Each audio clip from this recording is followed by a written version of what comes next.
So, like I kind of said before, in some of my classes, there's people that are really interested in nuclear energy, and they seem very passionate about how that should be um, energy we should use in the future. hmm I don't know anything about it. All I've noticed is the passion that these students have had. It's So, interesting because, like, the last generation, people were terrified of it and hated it and wanted it to go away. yeah. So it's interesting that that's kind of turned completely around, at least with the people you know. So, yeah, I thought I'd talk to you because you probably know what the heck we're talking about. Well, what would you like to know? First, what nuclear energy even is. So, a nuclear power plant is literally no different than a coal fired power plant or an oil fired power plant. The goal of any power plant is to boil water, which creates steam. The steam is then shot against a turbine blade that spins the turbine blade, and the turbine blade is connected to an electrical generator that when you turn it, it makes electricity. So, with a coal fired power plant, you use coal to boil the water. In a nuclear fired power plant, they use rods of a radioactive substance like typically uranium 238 would be a common fuel. And they make heat through radioactive decay. They make heat through radioactive transmutation of uranium. Eventually, it transmutes into lead and it gives off particles and energy as it does so. Bars of uranium, purified uranium, will be hot to the touch. So you just stick those in the water and you boil the water that way, Hmm. and it's the exact same effect. Huh. It's just a different fuel source. Okay. And the students I talked to were telling me the difference between fission and fusion. Fission is where big unstable atoms break down to smaller ones, like uranium will decay to lead, for example. Fusion is where you take hydrogen, small atoms like hydrogen, and you make it bang them into each other so it becomes something bigger like helium. We currently don't have sustainable nuclear fusion, although they're working on it. But we do have fission reactors. Okay. And the fission reactors have caused catastrophes in the past. Well, there's been three big ones. There has been Three Mile Island here in the United States, which was the most minor of the three. And then there was two actual meltdowns. There was the one in Chernobyl in Ukraine, and then there was the Fukushima reactor in Japan that was damaged in the earthquake and then went into a meltdown. So yes, they can be dangerous, particularly if they lose their cooling. That's what happened both with Chernobyl and Fukushima. Was they lost cooling of the fuel bars, and the fuel bars just got so hot that they literally melted down through the bottom of the reactor. Oh. So that's bad. Yeah. But it's happened. There are literally hundreds of nuclear reactors across the world, and that's just happened three times. So Yeah. it's bad when it happens. You try to prevent that from happening. But it doesn't happen very often. Hmm. And Fukushima wouldn't have happened at all except for it got hit by a 9.0 earthquake. Oh, So okay. yeah, Yeah, I didn't know that. yeah. So, as you said, in earlier generations, there's negativity towards this kind of Oh energy. yeah, very much so. There were protests against it. There were people who wanted to shut down all nuclear reactors, and some governments did that. They closed down all their nuclear reactors. And do you think that's just because of a misunderstanding, or Well, there is a true danger. Like I said, it's a small chance, but there's a chance they could melt down. But they also produce waste. They produce radioactive waste. It's really hard to deal with. You have to find some place to store the waste for literally thousands and thousands of years before that waste will become safe again. oh, okay. So it does have issues, but it also has advantages. Hmm. It doesn't take very much uranium to make a huge amount of electricity. A tiny amount of radium compared to you would need trainloads full of coal to match just one fueling of a nuclear reactor with uranium. And also, unlike coal or oil, uranium nuclear reactors do not produce greenhouse gases. No nuclear reactor produces greenhouse gases, so they're clean in that respect as well. Do you believe that this is a good source of energy for I us in the think it's future? more positive than anything that's a carbon dioxide producing power generation mechanism. I think it's better than both oil and coal by a long shot. I don't think it's as good as wind or solar because those have no danger of melting down. Mm-hmm. And they're basically completely replenishable, where we'll run out of uranium at some point. Mm-hmm. If we keep digging it out of the ground, we'll run out of uranium at a certain point. But there's also a kind of reactor called a breeder reactor, and they actually make their own fuel. So those are actually a lot more sustainable. They're more dangerous too, but they're more sustainable. Can you explain that more? So a breeder reactor is on the periodic table of the elements that I have over here on my back wall. We can dig uranium out of the ground. Uranium is U on the periodic table. It's element 92. And elements above that, like Np, Pu, Am, those elements, they don't exist on Earth. You can't dig those out of the ground. But they make good nuclear fuels, and if you do it right, you can make uranium turn into neptunium and plutonium and americium. And you can actually create fuel by operating your reactor. You can create more fuel than your reactor is using. That's a breeder reactor. Huh. But those higher up ones, particularly plutonium, are really dangerous. Yeah. United States government loves those because they use the plutonium made in those to build nuclear bombs. Okay. Sorry, I can't quite understand. How is this separate than fusion and fission, or is... It's related. It's the same thing. It's technically a version of, I guess it could be called, well, it's actually both. So there's ways that radioactive elements will decay. And one way is called alpha decay, another way is called beta decay. Beta decay is where you can actually go up the periodic table instead of going down. So uranium could go up to neptunium or plutonium instead of going down eventually to lead. And that's one way you can make the nuclear reactor work, is using beta decay. What? I don't know if you can answer this, but why haven't I heard of that? I don't know. Why haven't you heard of that? Yeah, I don't know. Breeder reactors, I mean, it's not anything unless you take, a lot of physics and chemistry classes, you wouldn't have heard of that. That's not something that is unless you do research on it, you're probably not going to hear about that. But meanwhile, I have heard of nuclear energy. So the breeder reactors are nuclear energy. I mean, they're the same thing. When they're talking about nuclear reactors, they lump the breeder reactors into that.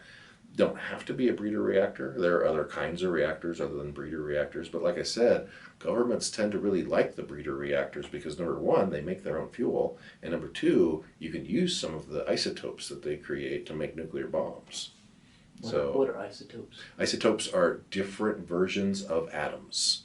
So like uranium comes in two major isotopes, uranium-235 and uranium-238. Those are isotopes. It's the number of neutrons in the nucleus is what creates an isotope. Okay. So you're saying that basically you believe that nuclear energy could be better than coal burning? If you do it safely, I absolutely believe it's better than coal burning because it's clean. It doesn't produce carbon dioxide emissions like coal burning does. And right now, global warming is a pretty significant problem, and nuclear reactors would help mitigate that to a degree. But I will acknowledge that they are dangerous in certain ways as well. So, no answer is going to be perfect. Sure. Solar and wind energy, for example, are low density. That is, you have to build a lot of windmills or a lot of solar panels to get the same electricity that one coal-fired power plant can produce. So it takes up a huge amount of ground. Mm-hmm. Whereas a nuclear reactor can produce the same amount of energy a coal-fired power plant, but you have to deal with the waste, and you have to deal with the possibility of it melting down. Now, there's emerging technologies that will make them, like a thorium reactor, for example. We don't have any of those to my knowledge, but they would never melt down. They can't melt down, so they would be perfectly safe in that respect. Plus, their waste is a little bit more easy to manage than a uranium reactor would be. But they're not as energy dense. They don't produce the same amount of heat that a uranium reactor would. So there's trade-offs there. Yeah. But on the whole, I'm a booster. On the whole, I think that for at least right now, That's the way to go with electrical power generation, a mix of the renewables like wind and solar and then nuclear, and get rid of the coal-fired power plants because that is a huge contributor to global warming. Yeah. Um, Students also were telling me that they believe some of the pushback on going away from coal is manufactured by um, Chevron or others benefiting. Absolutely. Well, it's not so much Chevron, they don't own coal as far as I know, but coal companies absolutely don't want you to stop buying coal. But it's just, that's their own specialized and very self centered interest on this. Mm-hmm. That shouldn't be used to determine policy. If they go broke, they go broke. And quite frankly, there's not that many coal companies left anymore because coal usage has dropped significantly over the last 30 years because it's expensive. It's becoming more expensive than other electrical power generation. Like wind and solar are now cheaper than coal, which is why you see a proliferation of the wind towers around Yeah. here. And solar is becoming really popular because it's cheaper than coal. I mean, keep in mind that you get the fuel for free with wind and solar. You don't have to pay for fuel. Yeah. You have to pay for fuel with coal. You have Yeah. to hire somebody to go dig it out of the ground. You have to hire a railroad to transport it to your power plant. That you have to burn it, and you have to keep buying new coal because you have to keep burning it. And you have to deal with the ashes. You have to deal with the waste that coal makes too. And coal makes also solid waste as well as gaseous waste. So yeah, it's going away simply because it isn't as efficient as other modes of power we have. It will go away, but we need to make it go away quicker. Yeah. Okay. You think it's pretty important that we do? Oh yeah, I mean, important, particularly for people your age. I mean, I'm probably not going to see the worst of global warming. You might. How old are you? 21. 21. You potentially could see the dawn of the 22nd century.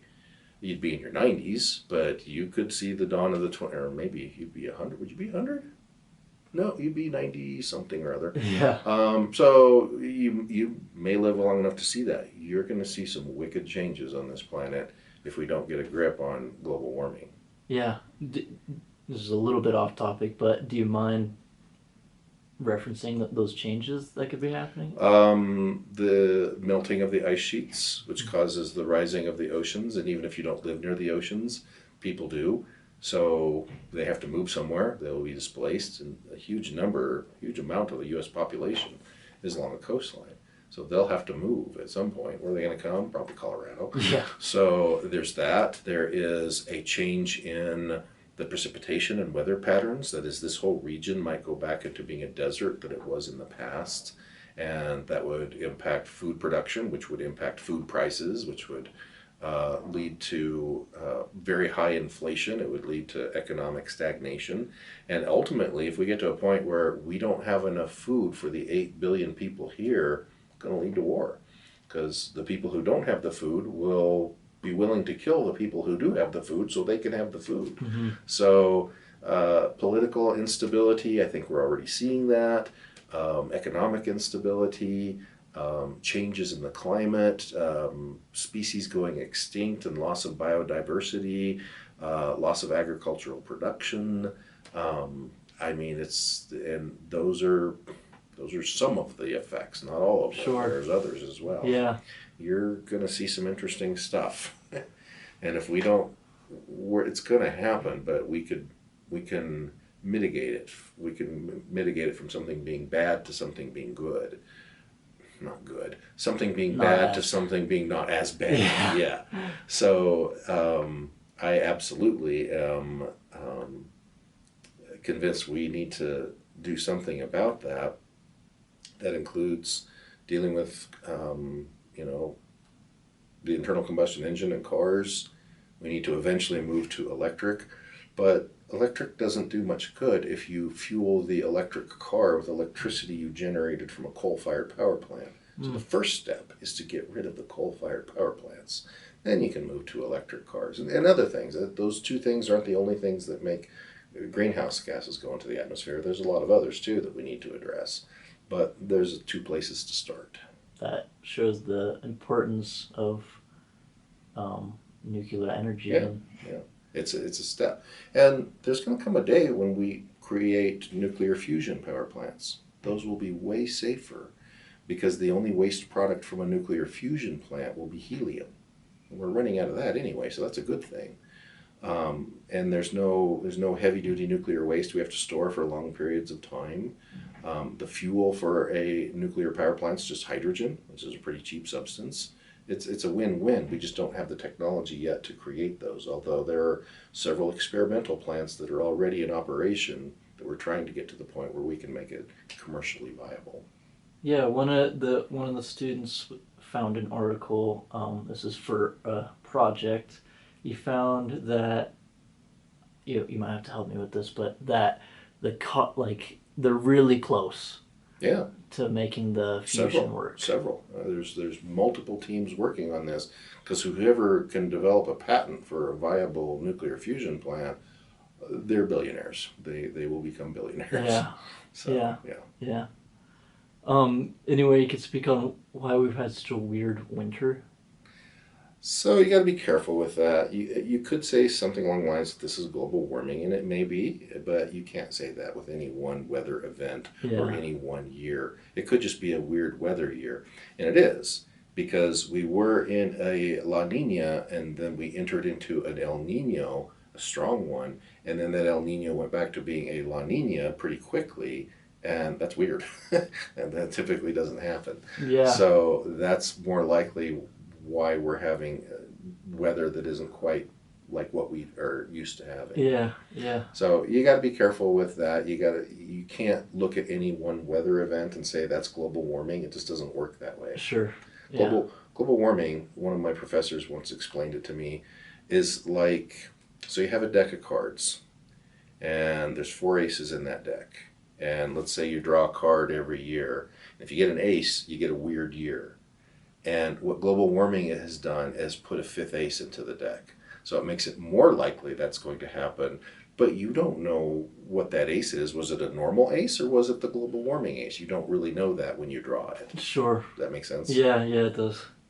And maybe I should have started with this, but can you tell me a little bit about yourself, what you teach here Sure. at Front Range? My name is Mike Smith. I have worked here at Front Range for 24 years now, and I teach astronomy, meteorology, and geology. Okay, and I saw some of your plaques along with all kinds of stuff you've been nominated for. Over the years. Yeah, where'd you go to school? So I went to school at the University of Wyoming and the University of Northern Colorado. So I have a master's degree from each place. That's cool. And where are you from? I'm from Wyoming. I was born in Laramie. Laramie? Yeah. Yeah. All right, that's all I have. If you've anything else you'd like to tell students about nuclear energy or anything else. I'm pleased that it's kind of lost its stigma because you go back to the 90s and 80s and people were dead set against nuclear power. People were trying to convince their governments to ban nuclear power. And that's because they were afraid of radiation and radioactivity. And it is dangerous, but it's a containable danger. You just have to approach it intelligently. And right now, nuclear energy, as bad as nuclear waste is, still way better than coal-fired power plants. Mm-hmm. It's nuclear energy is not going to contribute to global warming, and coal-fired power plants definitely do. Okay. So, All right. Thank you so much you're for very this welcome. interview.